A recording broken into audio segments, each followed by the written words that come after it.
everyone, and welcome to How to Write About Rock and Roll. As a teenager, Jeff Niesel avidly listened to music and collected vinyl in the mid-'80s before he took his first stab at music criticism after seeing an REM Guadalcanal Diary concert in 1986. Guadalcanal, but that's okay. Thanks. Well, the review he wrote out of that concert was never published and wasn't really intended for publication. It set him down the path of wanting to write about rock and roll.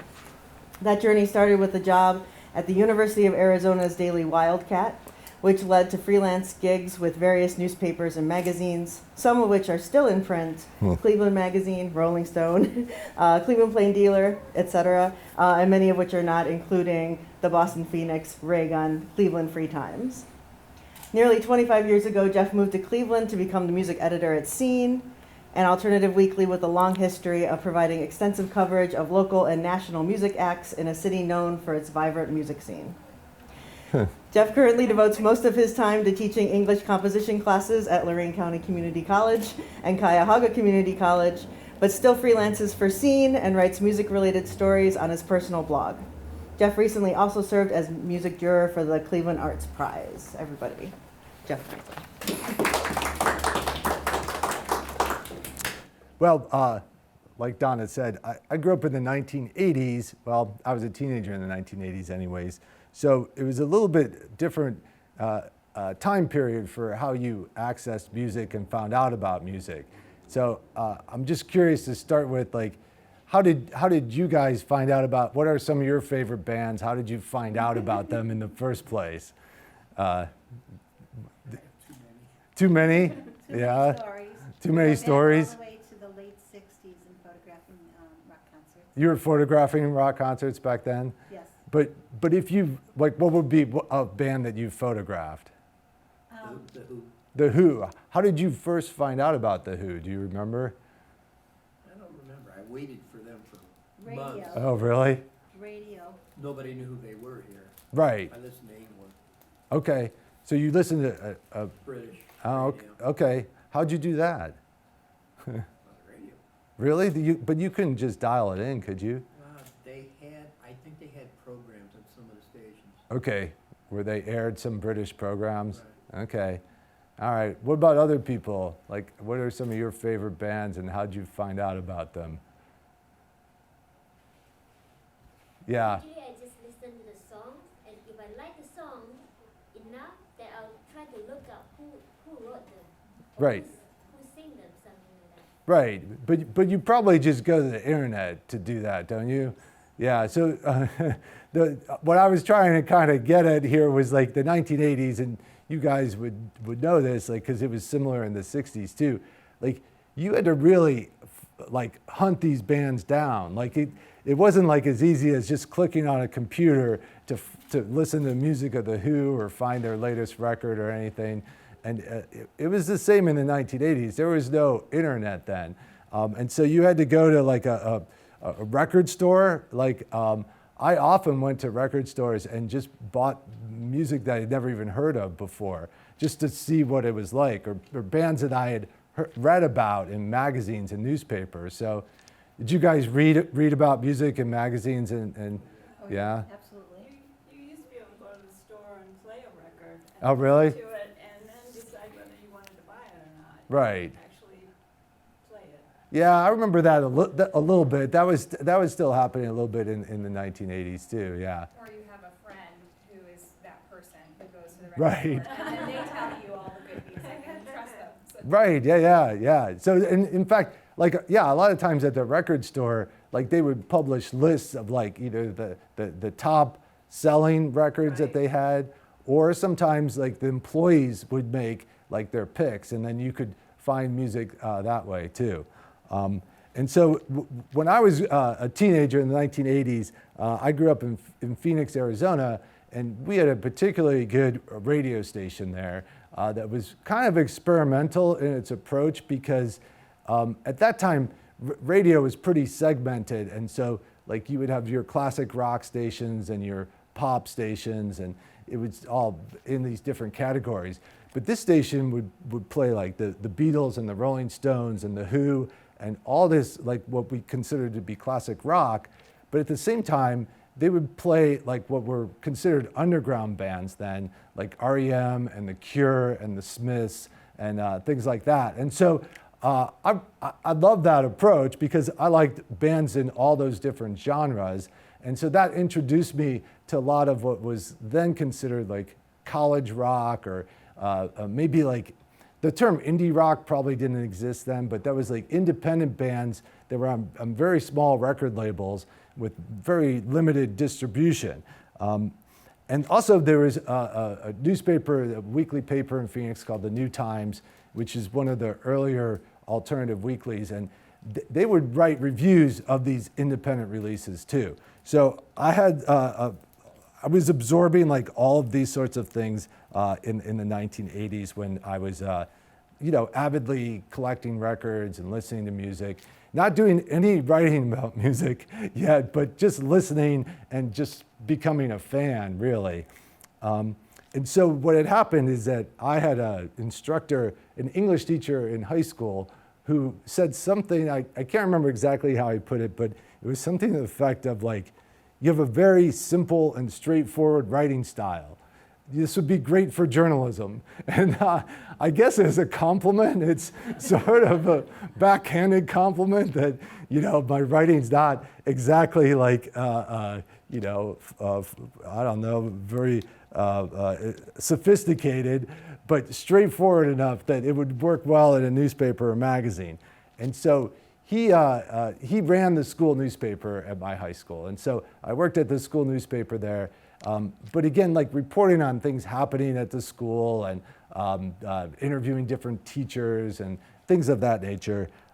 And he also appointed me, because at the time the daily newspaper in Phoenix was recruiting like high school reporters from like all the high schools to write articles for them to tell them what was happening at their high school and to report on things happening in the city that were affecting youth at large. So each high school had one appointee, and he made me that person. And so I remember regularly working for the daily newspaper and again, writing about things happening at my high school and things happening around the city.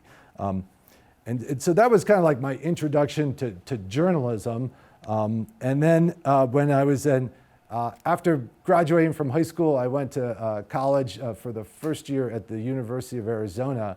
And they had a very well-staffed and well put together newspaper at that school that I believe at the time came out 5 days a week, which is kind of unusual for a college newspaper. I think most college newspapers are maybe like once a week or something like that. And I remember they had like a complete staff of like adults who did nothing but sell ads to the paper. So it was attached to the university, but it was independently funded. And there was like no real oversight from faculty or anything like that. So what happened is that they had advertised they were looking for a music critic for the newspaper. And so I applied for the job, not really knowing anything about music criticism. I think at that point, I had been to that REM concert that Donna mentioned. And so, and I remember just being so inspired and thinking it was such a great performance and such a great experience, because it was one of those concerts in the pouring rain, and the people that were there weren't a lot of people there, but the people that were there were like really into it and crazy about it. And so when I came home from that show, I just wrote like my own personal review that I don't really have it today. I don't know, probably just threw it in the trash. So, but I had done that. And then I saw this ad for the job at the school newspaper. And so I thought, well, I enjoy listening to music, and maybe, I think I had maybe written that one review at that point. So I applied for the job, and I remember the editor at the time told me to give him a writing sample, and I think he sent me off to review some local band from Tucson that was playing that night. And I went to the concert. I thought it was terrible. And so, and again, I didn't really exactly have the skills to review concerts, probably probably not at a very sophisticated level at that time. So I wrote like a terrible review of the concert and submitted it. And somehow he liked what I wrote and ended up hiring me, even though I learned later that he was very good friends with that band that I had written about. So it was a little awkward, but what ended up happening was that he was the editor at the time, and he had moved off and transferred to a different school before I actually started working for him. And so in his place, they had hired this other student who had come back to school. I think he had maybe been out for a semester or something like that. But I remember he had just been an intern at the Los Angeles Times, which is like a major deal. Like, I'm sure like the competition for a position like that is just immense. Like probably hundreds of thousands of people apply. So he was a pretty serious journalist and had some pretty serious journalism skills at that point. And so when he started, became the editor of the paper, he kind of explained all these things to me that I didn't really understand at that time, like like how to do an album review and how to review a concert and how to interview a band and how to write about local music. And so it was at that point that I started to try to figure some of these things out. I mean, I had always read these types of articles, but I had never really done any of them up until that point. And then working at that paper was a pretty serious commitment. I mean, because I was going to school full time, but then I remember I would spend as much time at the school newspaper office probably as I did at my classes, just because there was like so much to do. And then I think at some point I became like the editor of the entertainment section, and they had like a weekly like expanded entertainment section on Thursdays that was like devoted to the concerts and things like that, and art openings and film openings and stuff and everything. So it was like a pretty serious commitment. And so then it was like after working at that school newspaper, I transferred, went to school in California. And again, like I was at two different schools in California, and they both had school newspapers that I worked for. And from there, I started doing some freelance work. Like, people familiar with, I mean, we use that term a lot in journalism. Are people familiar with the term like a freelance worker? So yeah, it's a very, I think many newspapers have sort of cut back on this, but at the time, like newspapers employed a lot of freelance journalists, just contributors that wrote for them. And so I started contributing to the Orange County Register in California, and that was at a time when they had two competing amphitheaters in Orange County. It would be like if you had two Blossoms, right? And so every week during the summer, there would be like 3 or 4 concerts going on. And there was like a full-time music critic there, and then I would fill in and do some of the shows that he wanted to, that he didn't want to do, mostly like the heavy metal concerts and things like that. But that was fine. And so after that, I just kept freelancing and working for other papers, and then eventually landed the job at Scene. So my idea for the talk today was basically to sort of present some lessons I've learned along the way, and I've made a few mistakes along the way as well. So I included those as best I could. One of the things I found when I was trying to find some of the older articles that I had written for like the Orange County Register, or I was also writing for the San Diego Union-Tribune, and then some of the magazines and newspapers, is that either they haven't digitized their archives that go back that far, or that they are out of publication. And so it was a little difficult to find. There's one I'll mention that I wish I had, because it's when I made a horrible mistake. And it would be great to show you that article if I could have found it, but I wasn't able to. And so I came up with 12 different lessons, and I wrote, "While attempting to dance about architecture," which is like a famous quotation, and I'm not sure who said it. I kind of tried to investigate this, but I wasn't certain if it was Frank Zappa or Elvis Costello or somebody else, who said that writing about rock and roll is like dancing about architecture, because it's like you're doing something that's just not appropriate for that genre, right?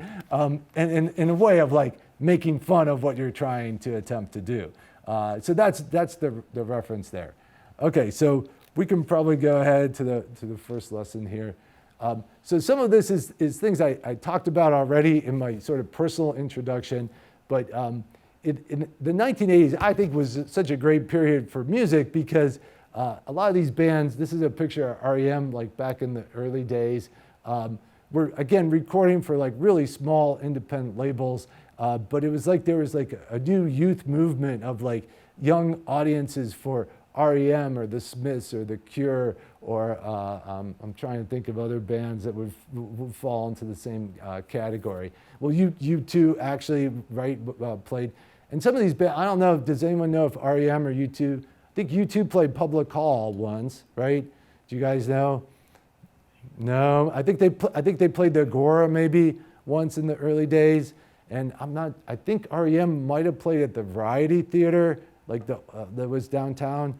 But so a lot of these bands would play like really small venues and then gradually became more and more popular as they would become mainstream.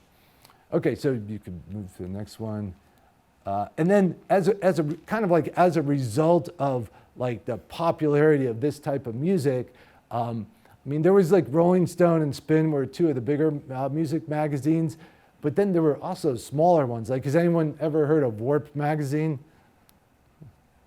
No? Has anyone ever heard of the Warped Tour? Yes. The Warped Tour took its name from the Warped magazine. So it was this magazine was like a subsidiary of like a company that put out like a skateboarding magazine and maybe like a surfing magazine. And then they had a magazine that sort of was about all those things. I think it says skate, sand, surf, sound, and sass or something like that as a subhead. No longer in print, but they were published out of northern San Diego, and I got to know like the editor at the time, and so I did a lot of stories for them. I never wrote for Option magazine, but that was like a great magazine that had very sophisticated articles and reviews of and interviews with bands. And then, has anyone ever heard of Raygun? Yeah. Is anyone else or no? Yeah. I mean, it was most famous for its design. Like, as you can see, they did things with different type fonts and very unconventional approach. Some of the stories were probably unreadable because like you'd open it up and they'd be like upside down or sideways or things like that. And so I wrote for them for a couple of years, and that was like a national magazine that had a little bit of clout too. And so at one point I went to Mexico City to interview a band for Raygun that was this band called, I'm blanking on the name. I think their name was Placelina Mosh. And if I remember correctly, like the story was that they were very popular in Mexico. And when I went down and saw them to interview them, they were playing like a sold out show at like the sports arena there. And at the time, Capitol Records was there was like a Capitol US, but then there was a Capitol Latin America. And so they were trying to find Latin American bands that they could distribute in the United States and sign to Capitol US. And so this was the very first of those bands that they signed to Capitol US. So I went down to Mexico City and interviewed them, and that was a great experience. And they didn't become hugely successful or anything, but I still like doing the story about them. Okay. Okay, and so then there's this notion of the alternative weekly. I don't know if the concept of this particular type of publication, is that familiar to people or not really? Sort of. I mean, Scene is a very good example where, and there are papers like this throughout the country. Like there was the Phoenix New Times. Famously, like the Village Voice is probably the oldest of these papers. So weekly paper, it's actually designed to appeal to like a much younger demographic than your daily newspaper. And so when in my English classes, we often talk about audience and like writing for different audiences. And so this is a good example where if you're writing for an alternative weekly, it's a very young, sophisticated, hip audience that's interested in underground music and bars and clubs and things like that. And so you have a lot of free reign in terms of the kind of language that you can use, and you can put profanity in your stories, and like no one's going to object because it's not a subscription. It's not like someone's paying for it to be delivered to their house. People are picking it up from boxes on the street at like bars and clubs and concert venues and things like that.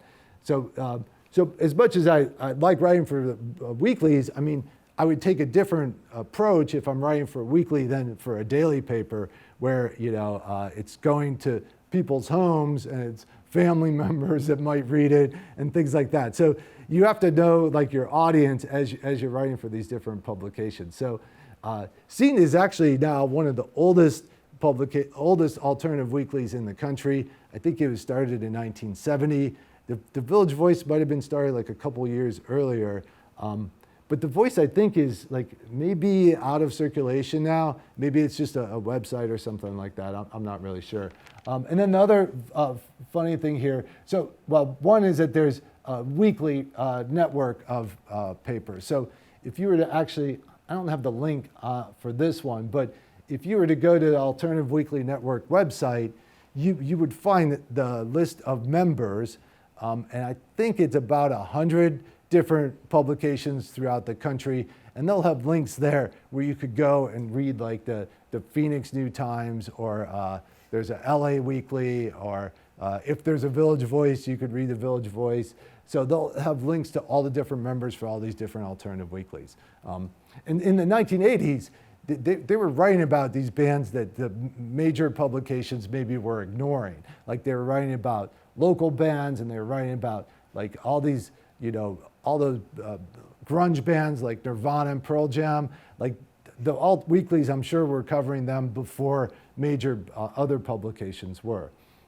And so both the Scene and the Free Times, which is out of publication now, were very successful during like the 80s and into the 90s. I think when I moved here to work at Scene, the circulation of Scene was like maybe about 90,000 or 80,000, and the Free Times was very similar level.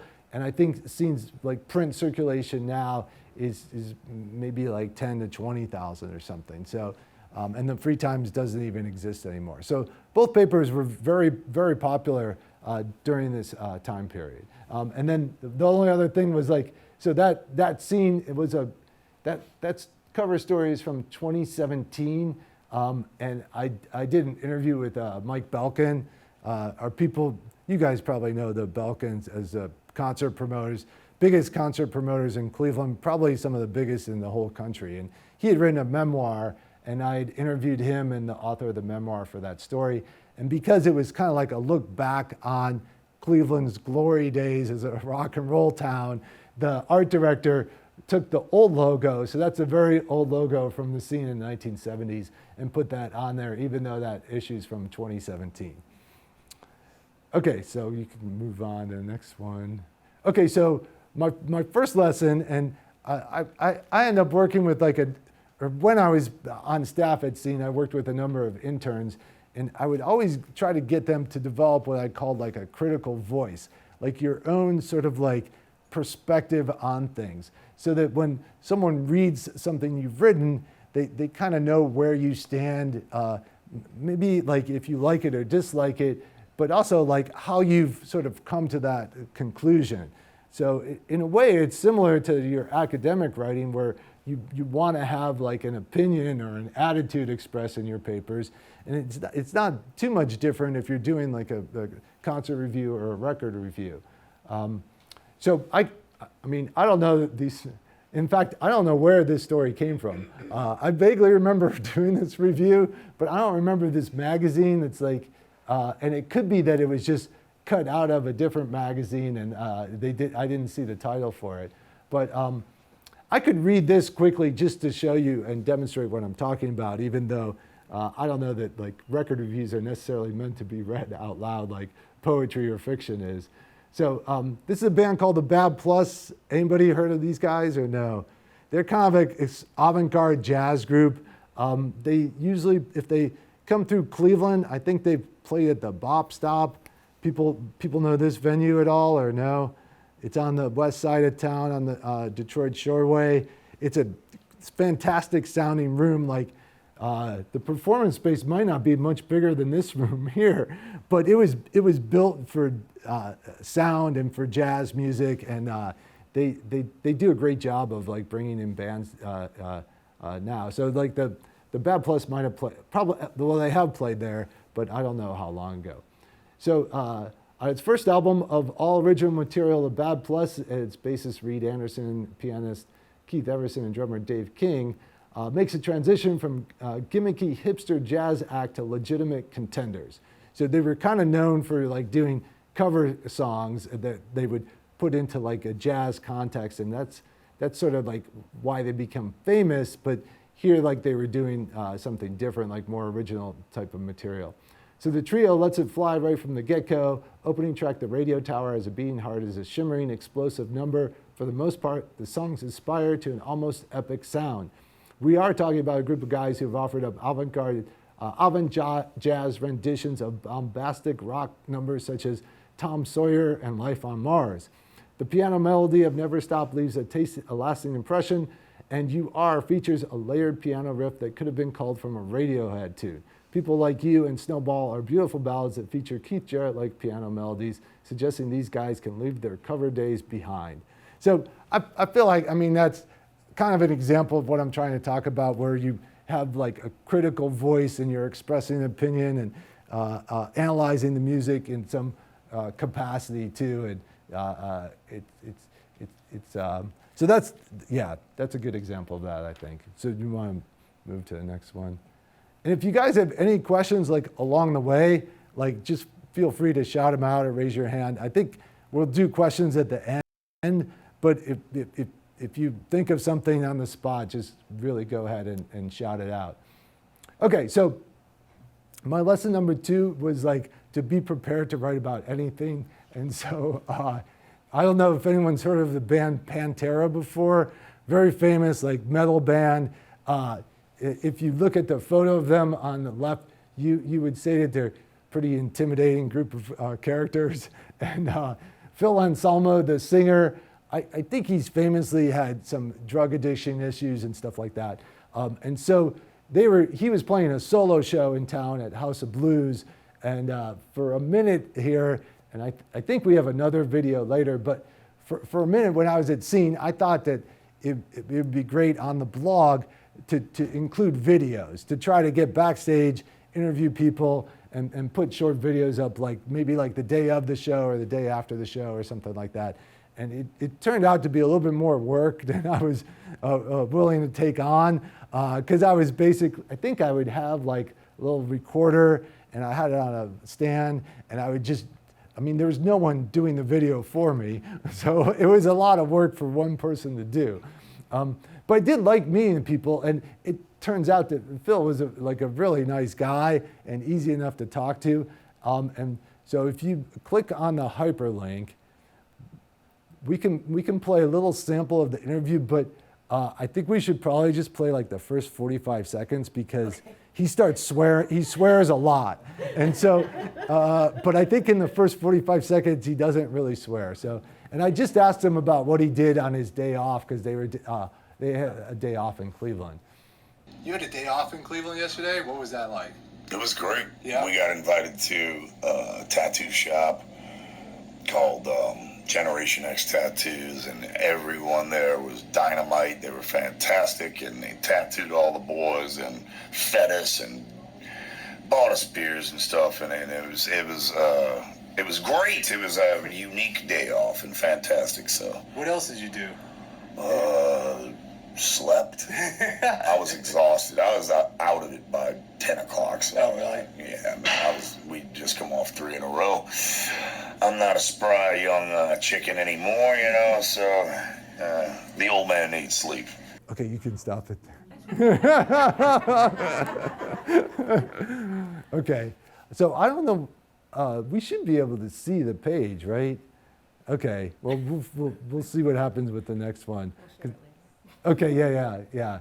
I thought it was working before, but that's okay. So yeah, he actually turned out to be very nice, easy to talk to, but he does swear a lot. And so, but I think that if you're writing about rock and roll, like you probably know from taking photos, like some of the shows can be kind of dangerous and like, crazy fans and things like that. So you kind of have to be prepared to put yourself in these situations and know what you're getting into. So that's the lesson number 2. So go ahead and move to the next one.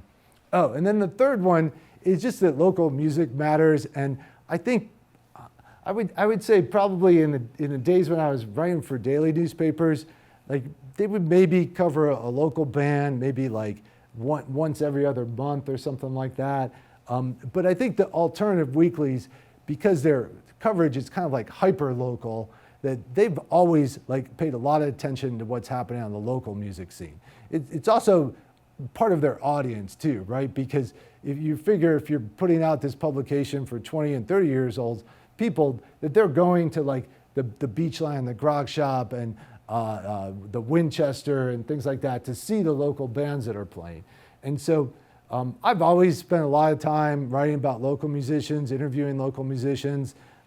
It's a lot easier to do an interview with a local musician than with a national one, because if you're trying to interview a national act, you generally have to go through a publicist who then has to contact the band's management, who then has to approve of it, and then they come back to you with their availability, and it's usually 15 to 20 minutes on a certain day at a certain time, and so you're very limited. Whereas, if I call up Ray Flanagan or email Ray Flanagan as a local guitar player and singer-songwriter, I can just say, hey, what day do you want to meet? And you want to meet up at your house, or you want to go to a bar or restaurant, or and then I can sit and talk to him for probably like an hour if I wanted to, So you have a little bit better access. And I feel like especially in a city like Cleveland, there's plenty of great local acts, and there's some that have come out of here and emerged from Cleveland over the last few years. Even recently, like Machine Gun Kelly has become a very huge act. Does anyone know the Black Keys at all? Like we saw them play like at the Beachland Tavern when they did their first show here, and then now they play Blossom and sports arenas and stuff. And so and I mean, I probably interviewed those guys 10 times, because they were very accessible in the early days. Nowadays it's a whole nother story, but yeah, interviewing and talking about local bands, and that was a feature that we used to do every year. It seemed like just local bands that you want to pay attention to in the coming year. Okay, so this is my most embarrassing moment, and so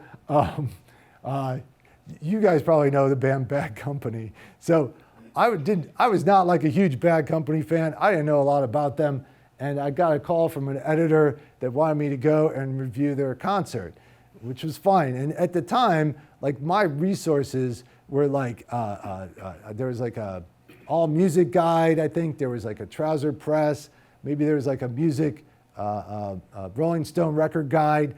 I had books that I would go to find out who was in the band and what albums they had put out and what their popular songs were.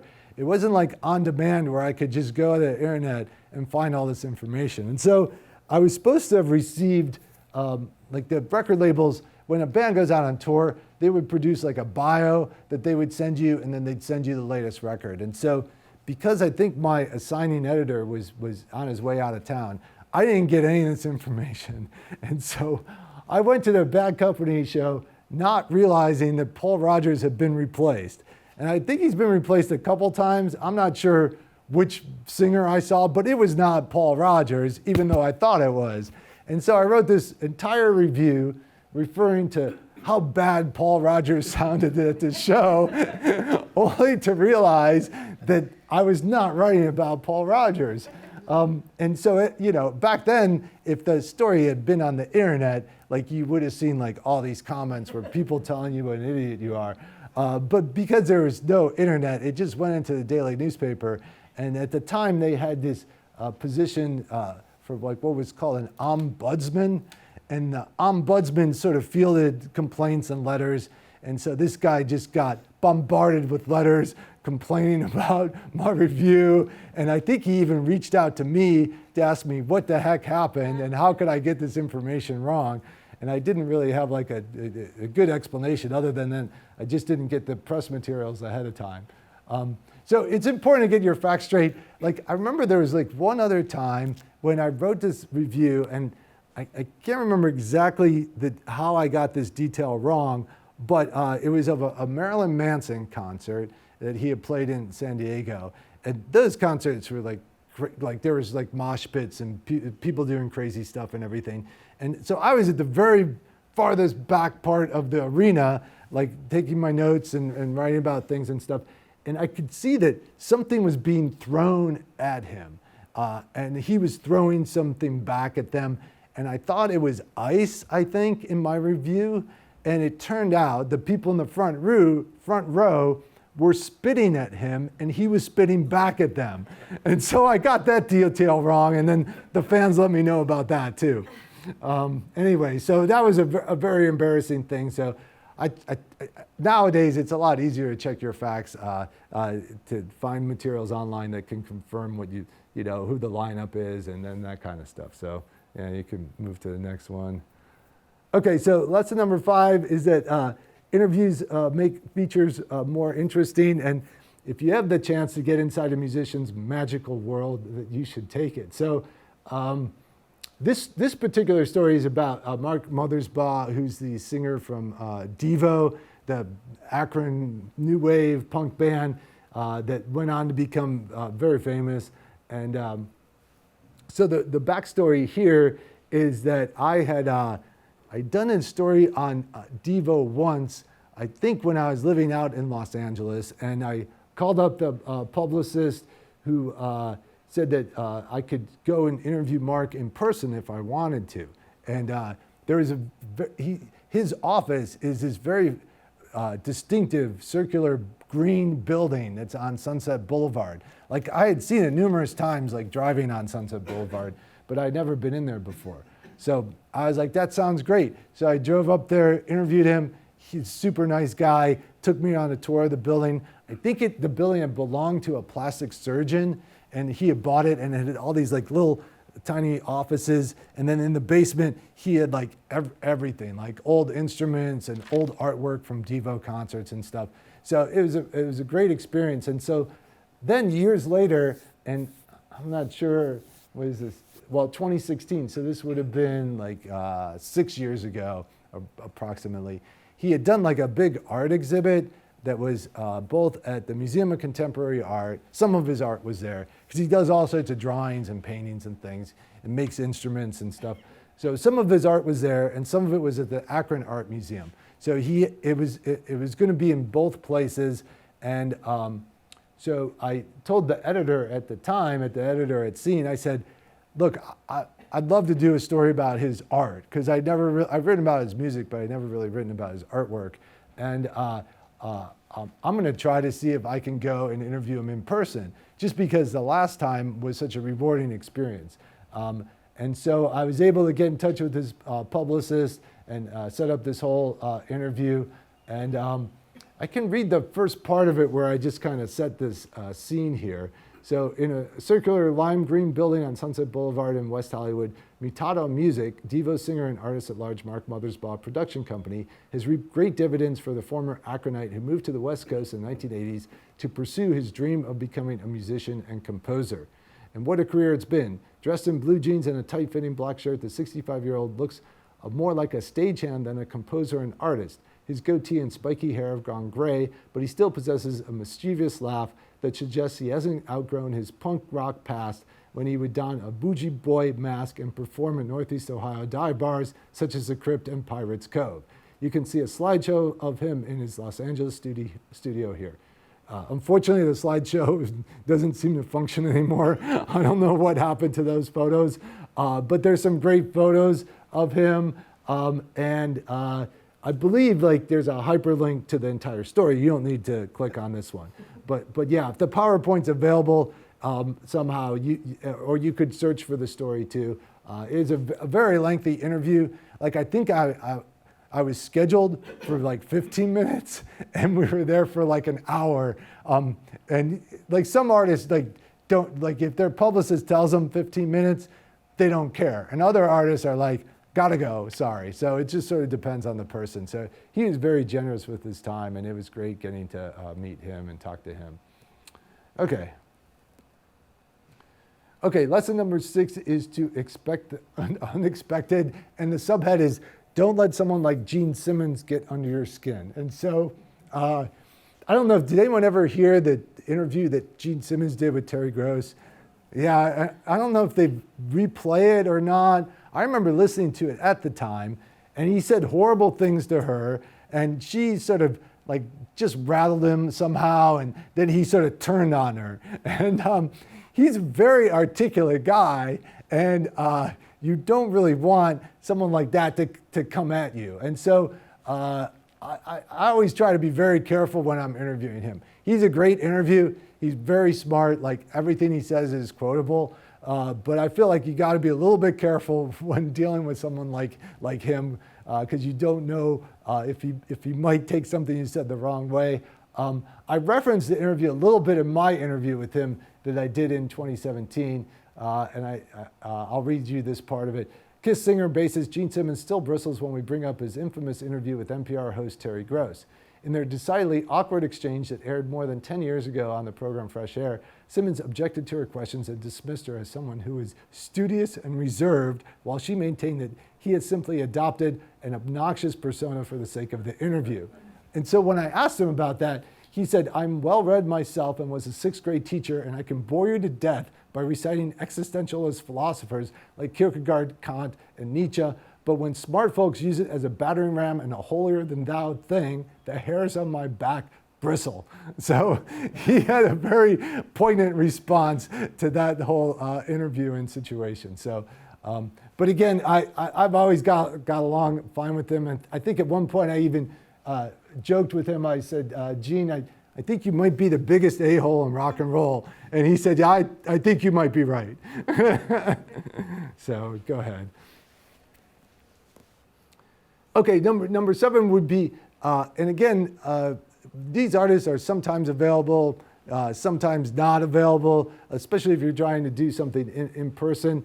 So, like I said, for a while I was trying to do these backstage pass interviews, and I thought it would provide some unique content for Scene's website, and so I spent a little bit of time pursuing these in-person interviews that were always a little difficult to set up and arrange and everything like that.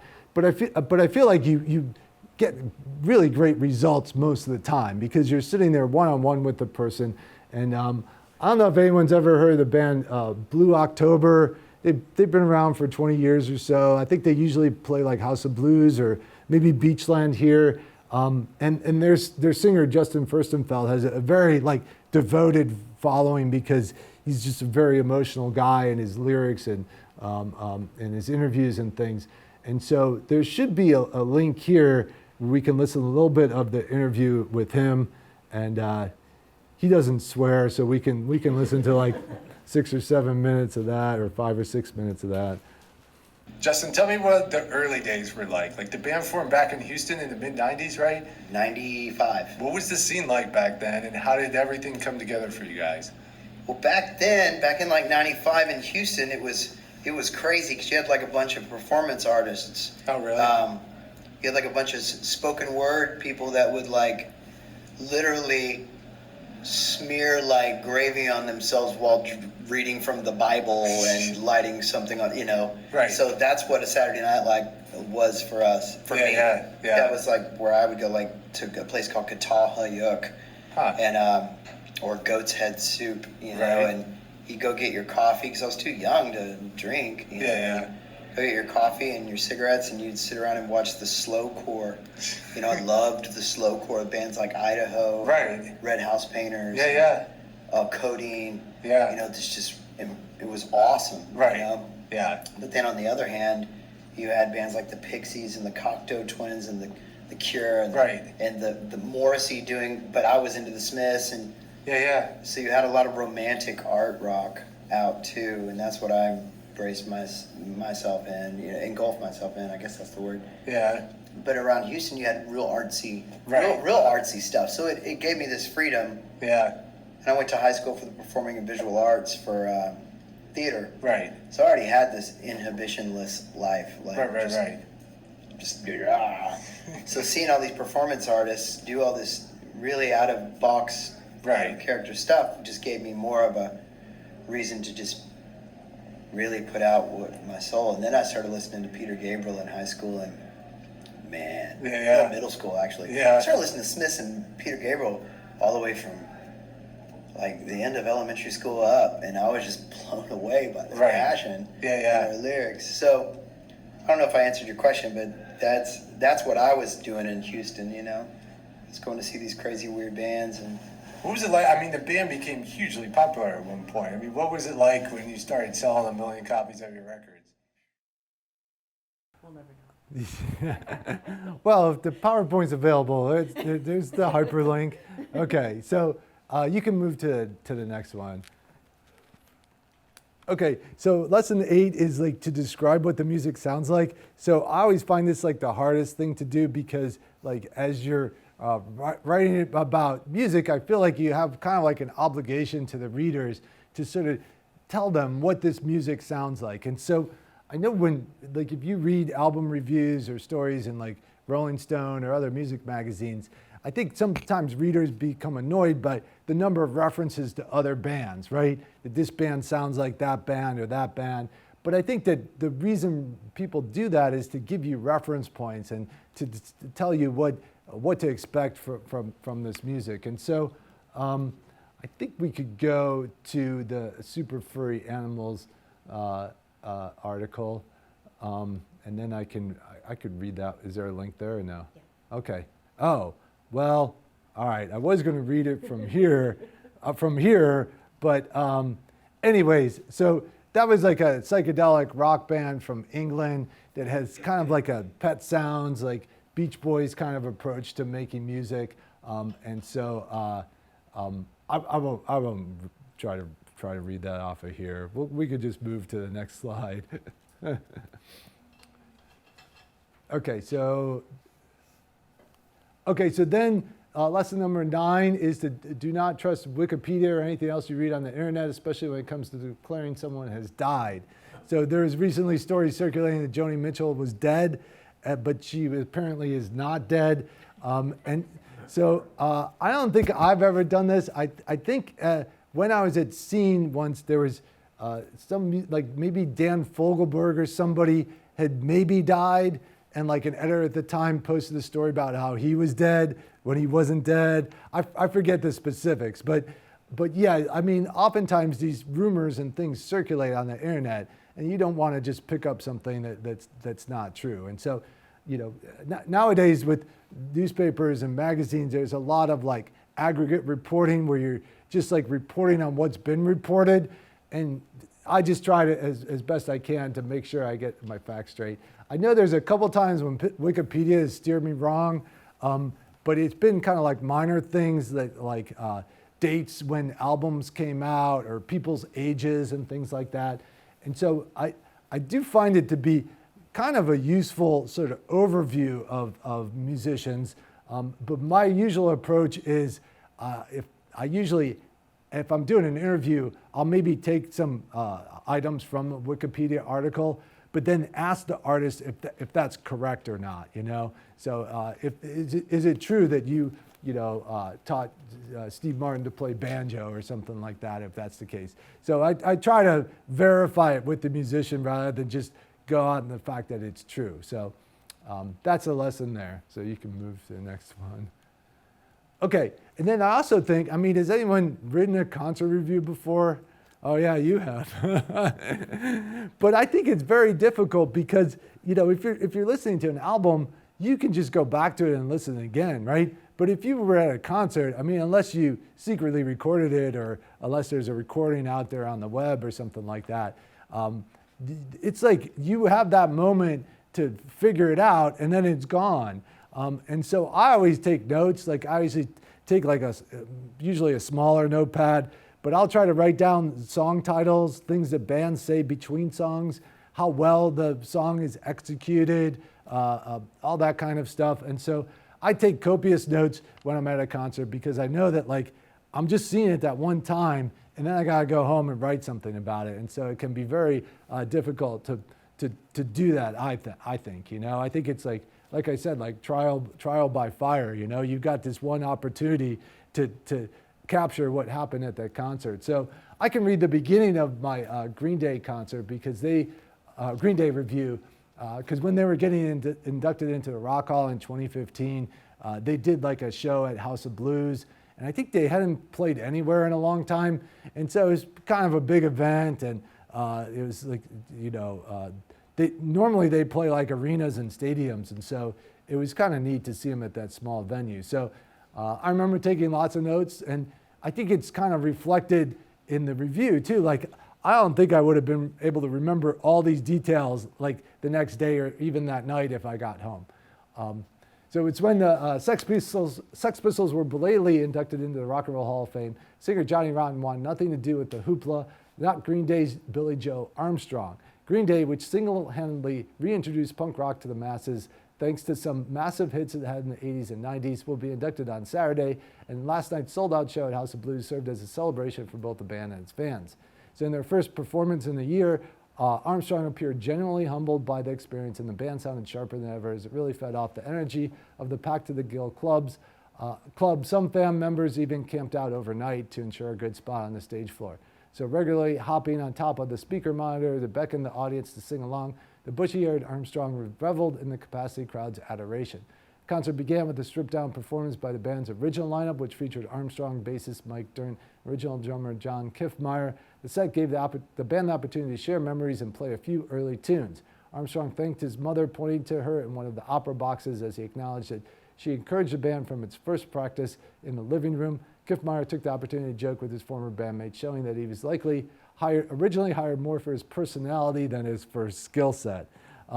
And so the review sort of goes into even more detail about songs they played, things they said during the show, things of that nature. So, with the concert review, you want to tell people whether it was a good concert or not, but then also try to capture like the whole atmosphere of the experience as well. So I always find that taking lots of notes helps you do that. Okay, and then lesson 11 is don't be afraid to write a negative review. And I would say that some critics are like go out of their way to write negative reviews. And in fact, I think sometimes they want to call attention to themselves when they do it. And I certainly don't take that approach. But seeing this Justin Bieber concert at the Q, I couldn't help myself because he was clearly lip syncing for the entire concert. And he often would not even try to pretend to sing. He would just have the microphone by his side while the vocal track is going.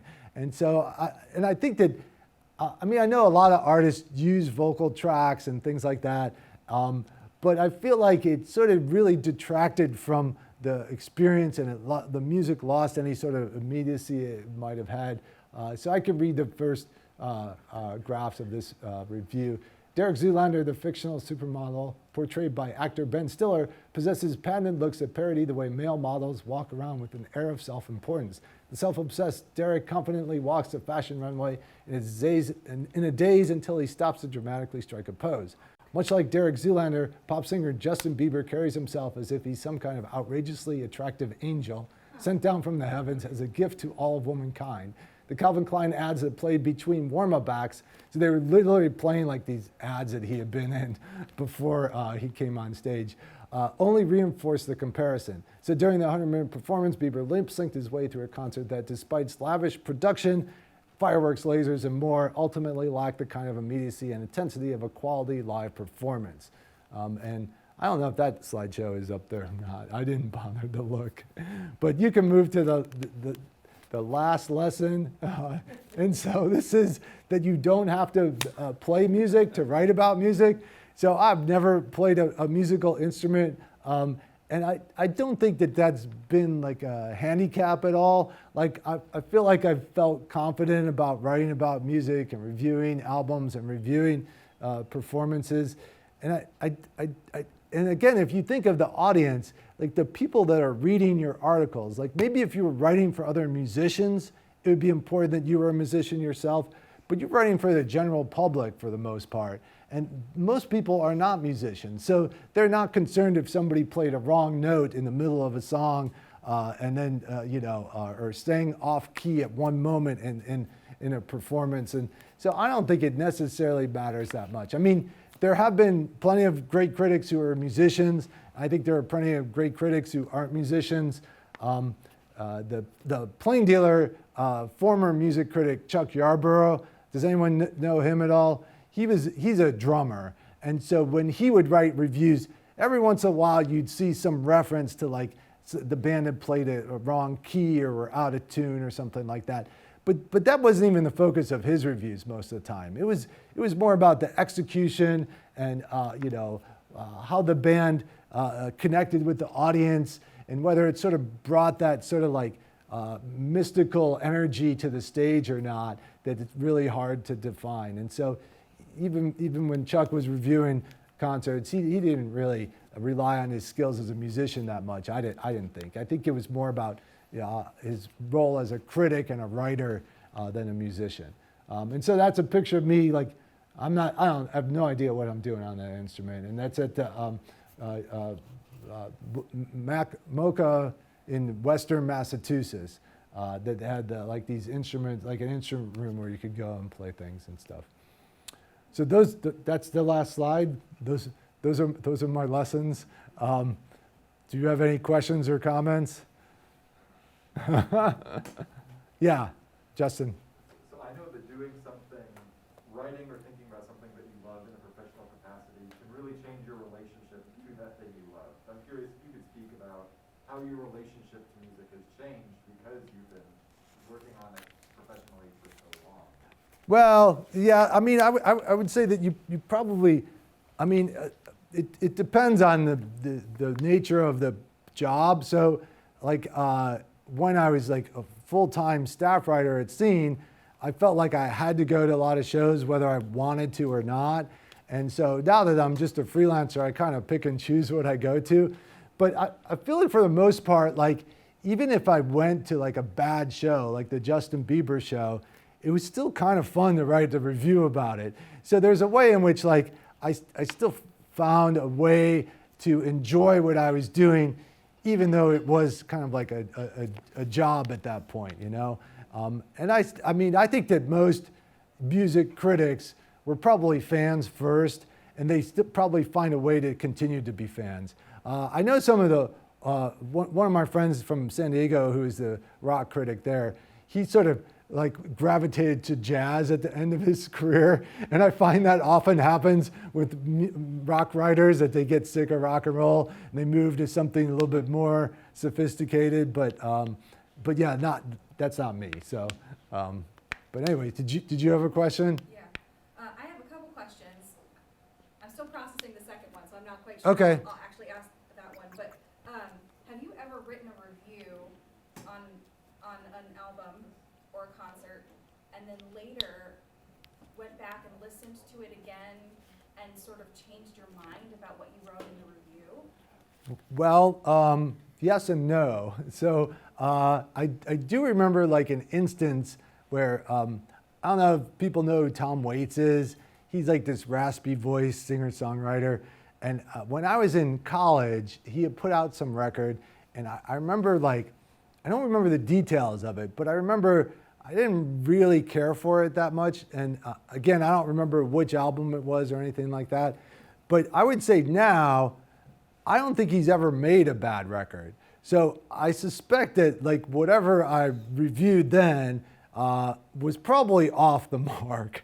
And the reason I bring that up is because there was a friend of mine who was a student there at the time, and he constantly reminds me of, well, when I knew him back then, he would constantly remind me of that review and how wrong I was. And I suspect that he was probably right about that. And then there's other examples too of like, Rolling Stone used to put out like an annual like record guide, and I don't remember the specifics, but I think there was either like an early Prince record or maybe like an early Michael Jackson record or something that they just trashed. And as time went on, it became apparent that this was actually a classic record. And so their review had changed in subsequent editions. Like they would put out a newer edition and go back and put in a different positive review in place of the negative one that they had. So I think for every critic, there's probably a few things like that where you realize that maybe you were a little off, or maybe you didn't quite get it right that time. Yeah, that's a good question. Anybody else? Okay, yeah. Could you say a few words about setting prices for rates for freelance work? Oh, well, are you a freelancer yourself, or what? I have written for magazines before, but no, I'm a professor. Okay, I mean, I actually probably don't negotiate that much. I mean, I know that like, I would say that most publications kind of like have a set rate that they want to pay you. It's usually a lot less than you want it to be. And so, again, it depends on the publication. Like I've always found that the daily papers were pretty good about paying you a rate that was comparable to, or appropriate for the amount of work that you were doing. But with the weekly papers, I mean, I know that when I was editing and assigning things for Scene, I had very little of a freelance budget. And with a lot of times, I was just trying to get people tickets to the concert to do the review in exchange and couldn't pay them anything. Or even when they did pay people, it was like hardly what they deserved, So I don't really have a good answer to that other than to try to write for places that are willing to pay you like what you think you should be getting, kind of. So the answer is it's not in the hands of the journalist, it's in the hands of the employer. For the most part, I think some journalists might be better, like more savvy than I am in terms of negotiating. But I feel like when I was doing daily newspaper stuff, it was all pretty much a fixed rate. And I think magazines like Ray Gun and Warp were the same in terms of like, it might have been something per word or something like that. But they had pretty fixed rates that you couldn't negotiate too much with. Yeah.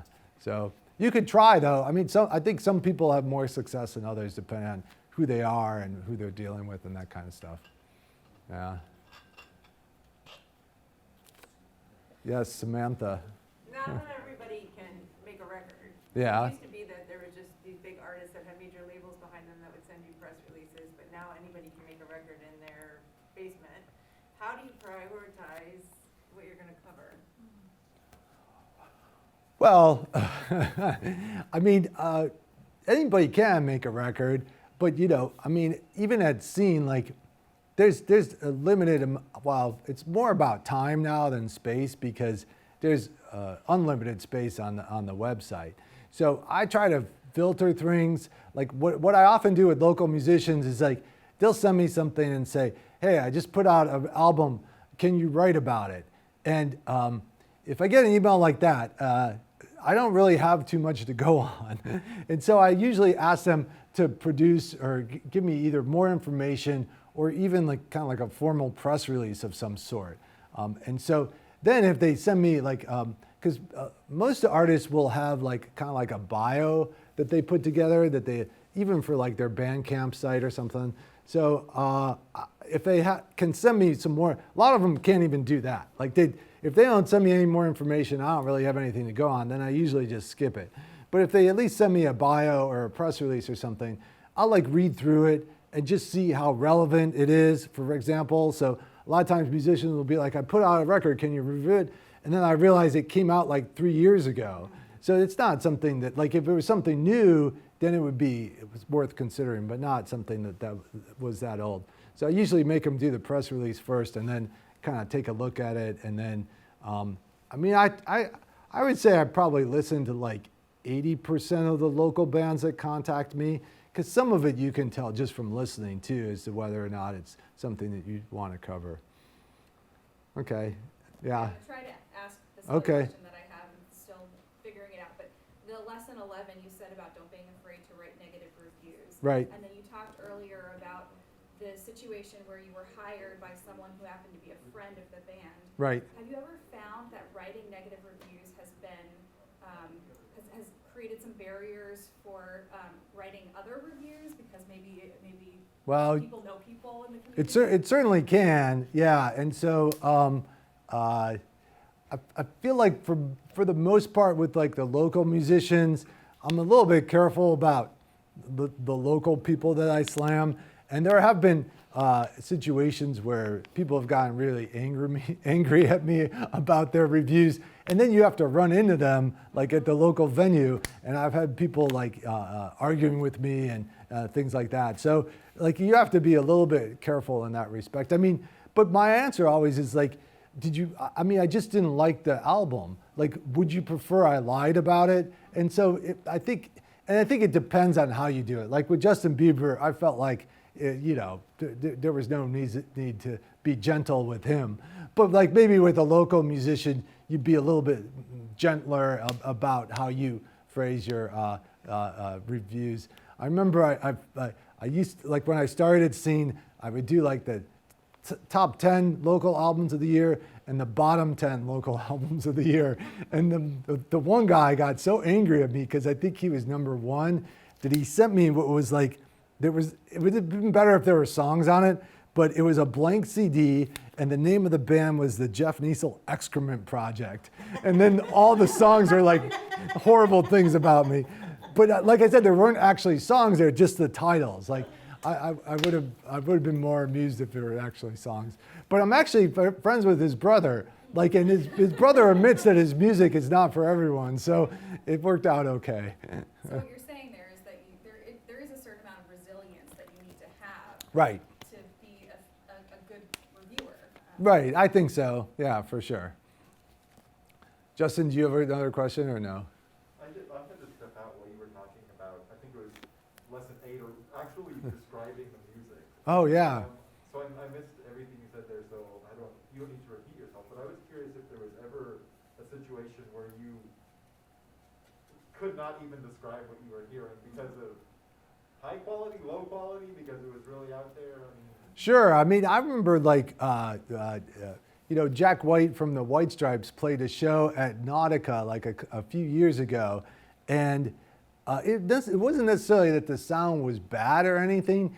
It was just that I think he kind of rearranged a lot of his songs. He played a lot of newer songs, and I remember just thinking it was like really kind of out there show. And then I remember running into my friend Chuck from the Plain Dealer, and he just threw his hands up like this, like, I don't know what to say. And then we both kind of like found a way to put together a review of some sort. But it was very difficult. And yeah, like I said, I always think that that's a very difficult thing to do. And a lot of times what I'll do is like, after I do my feature, because I have like some writers who will, do a great job of telling the story of how the band came to be and like what records they put out and when they put them out and where they recorded them.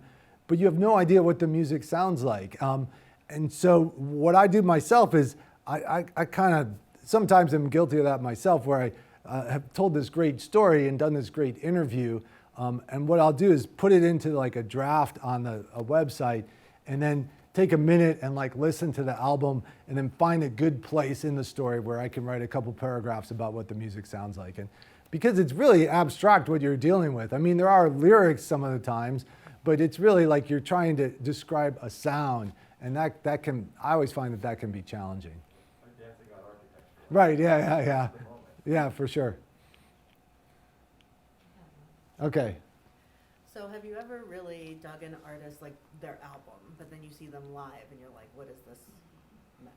Or vice versa, right? The concert was great, but the album is a mess. Well, yeah, I wish I could think of something more specific to speak to that point, but I feel like there's oftentimes, like, I don't know, maybe Drive-By Truckers isn't a good example, because their albums are usually pretty good, but then you go and see the live show, and especially in their early days, it was like this very visceral, like in-your-face kind of like almost punk rock experience, and they'd really kind of toned it down a little bit for their records. And so I feel like I often see bands where it's like you see them live and you're like, oh, I understand why these guys got the record deal that they did, because like it just doesn't come across on the record. So I don't know if Drive-By Truckers is the best example.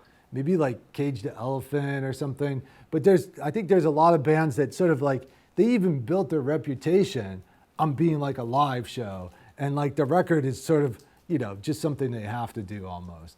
Yeah. Do you have any examples in mind or no? I feel like it's easy to love a band live. Really?